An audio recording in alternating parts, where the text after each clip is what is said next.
ورحمة الله وبركاته. ازيكم عاملين ايه؟ ان شاء الله تكونوا بخير يا رب. بسم الله الرحمن الرحيم. احنا النهارده ان شاء الله هنعمل شاورمة الفراخ. ماشي، هنتبلها وهنقول على الحاجات اللي احنا هنحطها.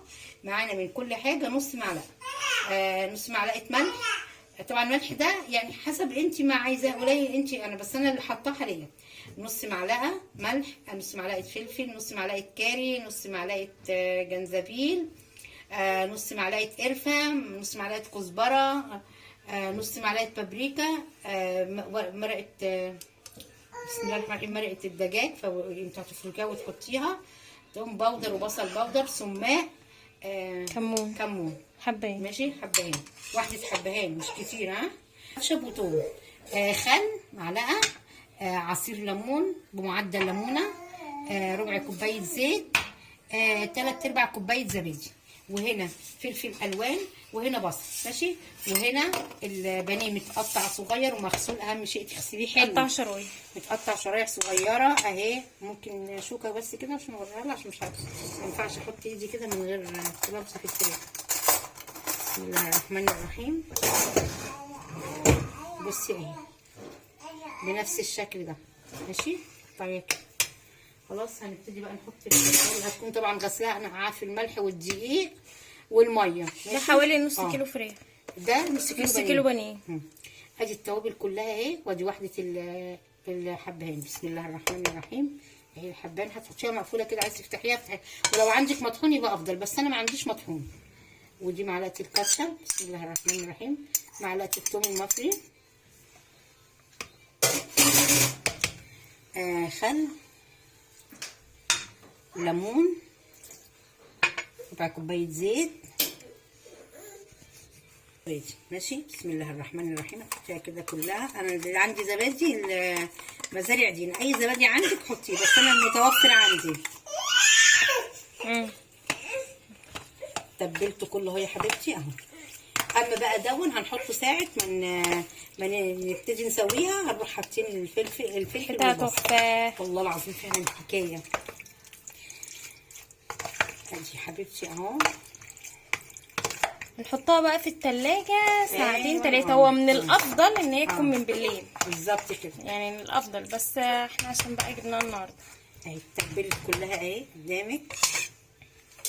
ماشي، وبكده بعد ما نيجي نسويها هنقول لكم عليها. تنقع الاول على الاقل ساعه، ساعه ونص كده. وكده بقى انا كنت حطاها تتنقع في قلب التتبيله بتاعتها، وحطيت الطاسه على النار وهبتدي اعملها دلوقتي. بس مقطعين بصل وفلفل الوان. طبعا انا موريهم مقطعه بصل ومقطعه بتاع ده فلفل الوان. لما الطاسه تسخن بس عشان تبقى الصدمه على طول، ما تجيبش ميه كتير، عشان ما تقعدش على النار كتير هتشد. بسم الله الرحمن الرحيم. احنا عايزين كده كلها صح؟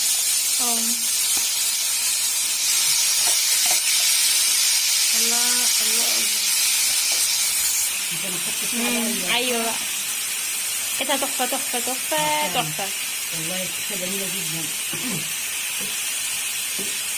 طبعا بقى احنا لو قعدناها كان من بالليل كانت هتبقى احلى واحلى، بس هي قعدت حبه حلوين. على فكره يا جماعه دي وصفه بنوتي حبيبه قلبي. يا رب كل واحده عندها بنت تبقى زي بنوتي دي كده. ربنا يخليك يا ماما. حقيقي نور عيني وحياتي كل حاجه ليا في الدنيا دي. فعلا يعني بنوته. ربنا يخليك يا ماما. الله يخليك يا حبيبتي، ما تحرمش منك العمر ابدا يا بنتي. ربنا يخليك يا رب. يعني احنا مش بنوته بس، لا، اخت وبنت وحبيبه وصديقه وكل حاجه. ربنا يخليك. والله يا جماعه اتحركت. يا ريت كل واحده معاها بنوته تبقى صديقتها كده وحبيبتها كده زي بنوتي كده. ادي كده خلاص كده اهي. كده خلاص بقى احطها في طبق واكمل بقيتها قدامكم. ماشي، احطها في طبق كده. بقى هضيف البصل والفلفل اللي انا كنت عاملاه مطرح ما تسيبنيش في الطاسه زي ما هي كده.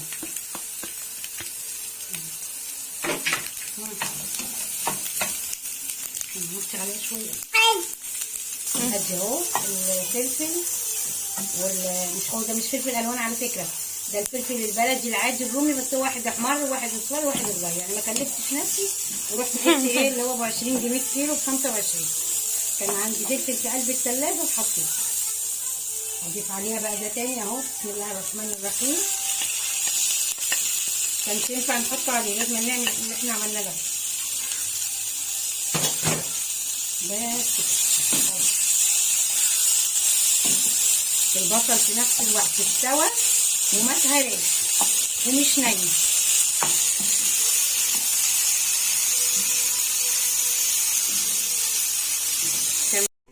وبكده يا جماعه بصوا انا لفيت العيش السوري كله. هبتدي بقى ان شاء الله احطه على الطاسه اللي احنا عملنا فيها الشاورما.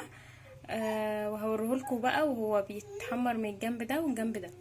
اهو يا جماعه الطاسه بقت سخنه جدا.